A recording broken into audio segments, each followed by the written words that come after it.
Oh, great. Okay. So this is interesting. So I've been getting this card for a lot of the other signs, which is this one here, which is the Ten of Cups. So money means to you that it's a way to support the people that you care about. It creates a lot of emotional stability for you.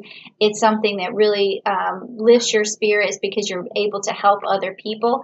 But let's also just get clarification for that. Yep. So that's your door to value is money means that it opens up doors for you, it opens up doors for your family, it opens up doors for the future, and it's just something that helps your emotional well-being. So that's a good relationship to have to money because it's all based on helping others and based on your emotions.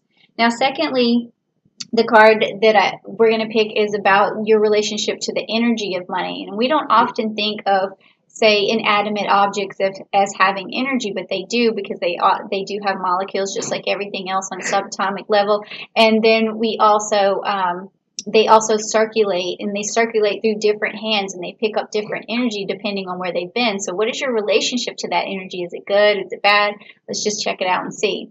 Okay, so it's a good energy because it makes you feel that energy when you have the money in your hand. It makes you feel like you have some pride and you're glad that you made it, and that it gives you a sense of status and a place in your community and security. And that also it helps you to provide for your pride, because when you think of lions and lioness, they have a pride and they have to provide. So it makes you feel like a good provider and like you're accomplished. So that's what the energy of money does for you. But this also, just check out another, oh, clarification card, same thing. Okay, so you got the angel of strength. So it makes you feel that there's some strength when you have this money in your hand, like you feel like a stronger, more secure.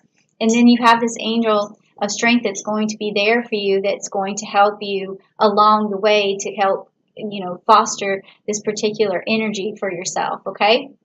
So the next card is going to be, what does money offer you? So once you have it, what does it do for you? Does it help? Is it helpful? I mean, does it create good energy for you? So let's see.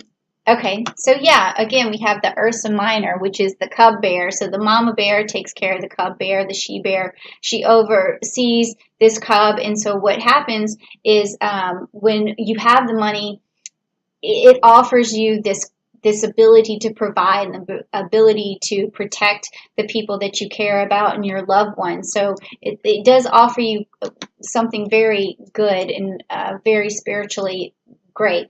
And then this is the clarification card, which is the woman holding the coin. She also has a cat right there too. So sometimes when we think of the things that we care about, it could be our animals. We're able to provide for them. I mean, I have a little dog, and I love being able to make money so that I can give him treats and things like that. So maybe that's what you feel like too. But also at the same time, we have this feminine energy here. So this also gives you a sense of accomplishment, maybe because there is someone in your life that was a female who was very accomplished, and you look up to that person. So whenever you feel like whenever you feel like you've made the money, you feel sort of like you're following in the footsteps of somebody very accomplished, and that makes you also feel good about yourself. It could be a mother, it could be an aunt, it could be a grandmother, something like that, someone who passed on some money.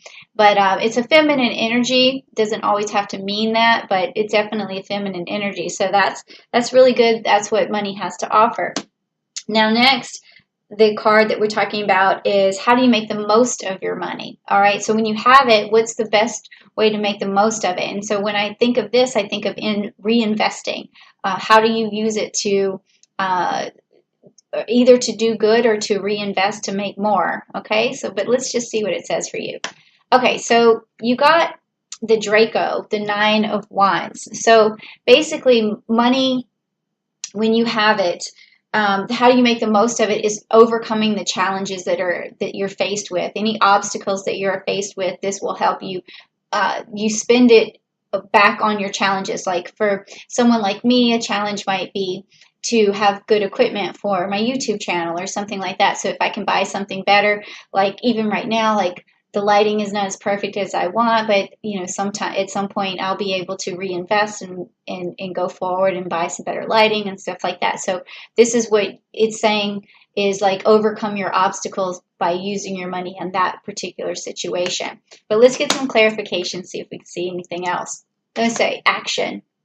So how to make the most of your money is to take action with it. That could be buying a stock. It could be, buying a car, something that's going to help you to further take action. So that's how you make the most of your money to keep it rolling. Okay, but certainly don't buy anything that's not going to further you. Okay, well, maybe not anything, but don't that's just not the best way to make the most of your money.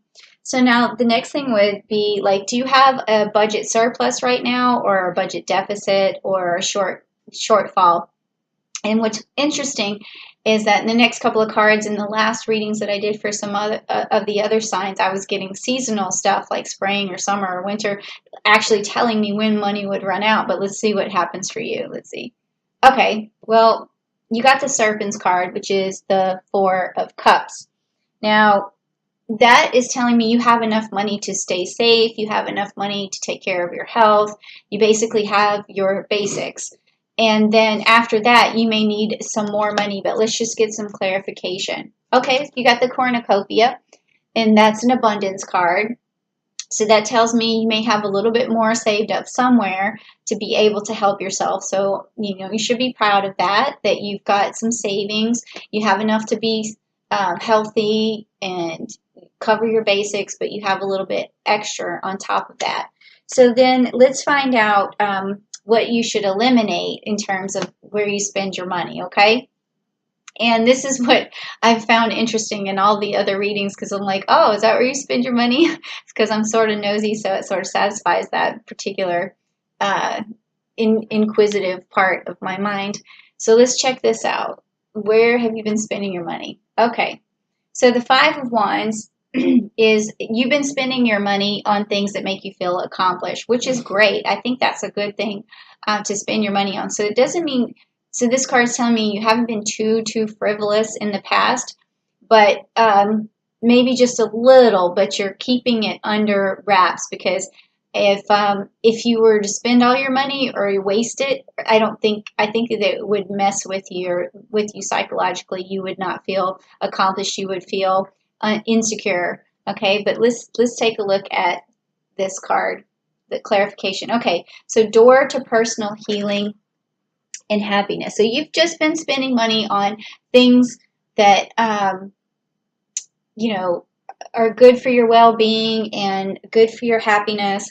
So I don't think that you really need to. It says where should you eliminate money? I don't think you should eliminate money if it's going towards healing and happiness. I would say eliminate things that don't go towards that. So if you're spending money on things that uh, don't have to do with your health or bring you some sort of happiness inside, then it's not worth it. It's wasteful. So just don't waste your money on things that don't lead to this. So I am sort of feeling this energy that you've been wanting to tone the money down. So and maybe you look back at maybe your Amazon account, or you look back at your checking account and you say, why did I even spend that money? So it's that extraneous stuff that's not leading to happiness or health. It's just something that you've been buying. So just eliminate that.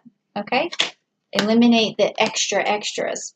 Okay. So now it says, what is the next realistic financial goal for you? So we're going to look at,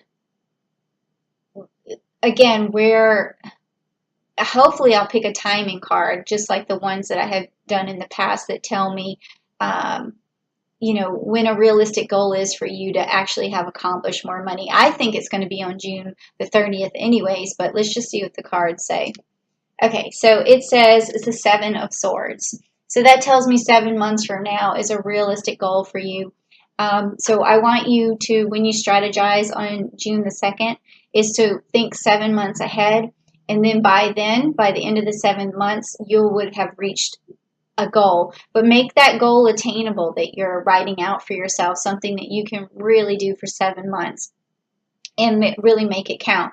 So that's a good time. It's like slightly after Christmas, so maybe one of the things you don't want to do I don't know what country you live in. Maybe you don't even celebrate Christmas, but it is a time of spending.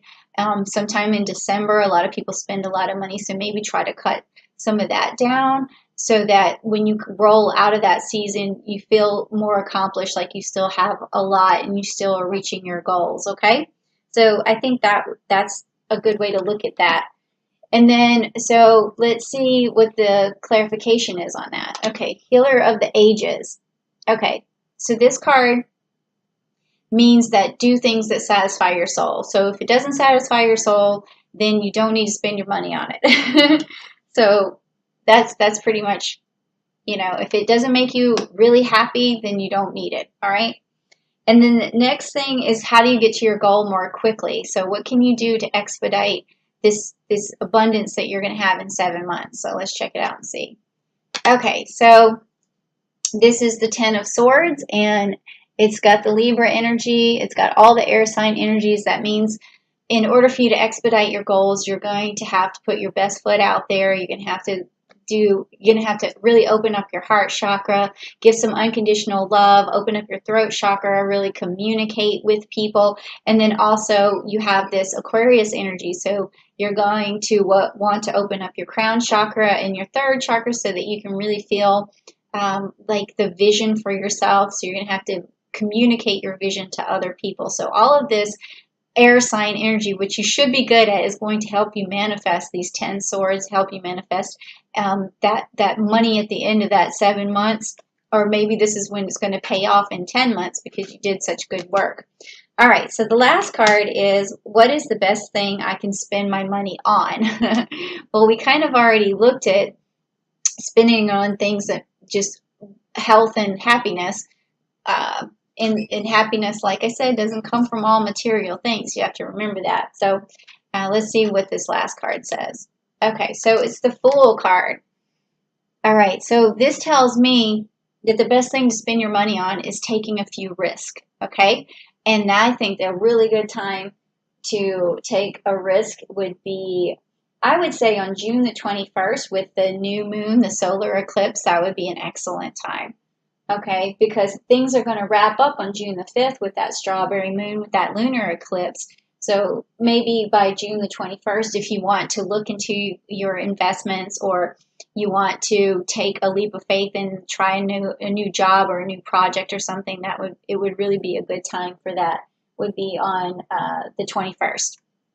So that's a good place to spend your money, is on a new adventure or a new avenue to make money. So if it's, I always think of what I do, which is like starting a YouTube channel. If you need to buy equipment for that or something of that nature, or if you want to start a new job and you needed just a few more clothes or something for it, just whatever leap of faith or whatever you're starting, do a little bit of investing there. But let's get some clarification too in the reading. Let's see.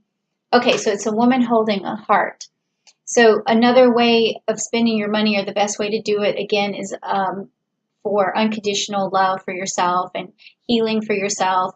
So if you need to get a massage, if you need to maybe if you're a female, get your hair done or something like that, or if it's buying some products that relax you, like incense or candles or something, it's a good time to spend money on that, or even just a time to reach out to someone who has like a hot tub or something and go relax in there, or a sauna or something like that. It's okay to spend your money on a few things that are going to nurture you and help you, because when you're taking this big risk, you might need that at the same time, is making sure that you take care of your body, because that's also going to put a lot of positive energy into your soul, and then it's going to radiate back out, and it's going to, through law of attraction, attract a lot of good things for yourself, a lot of money and prosperity. And so in 10 months, after you followed through your plan with 7 months, you're going to see a lot more money for yourself.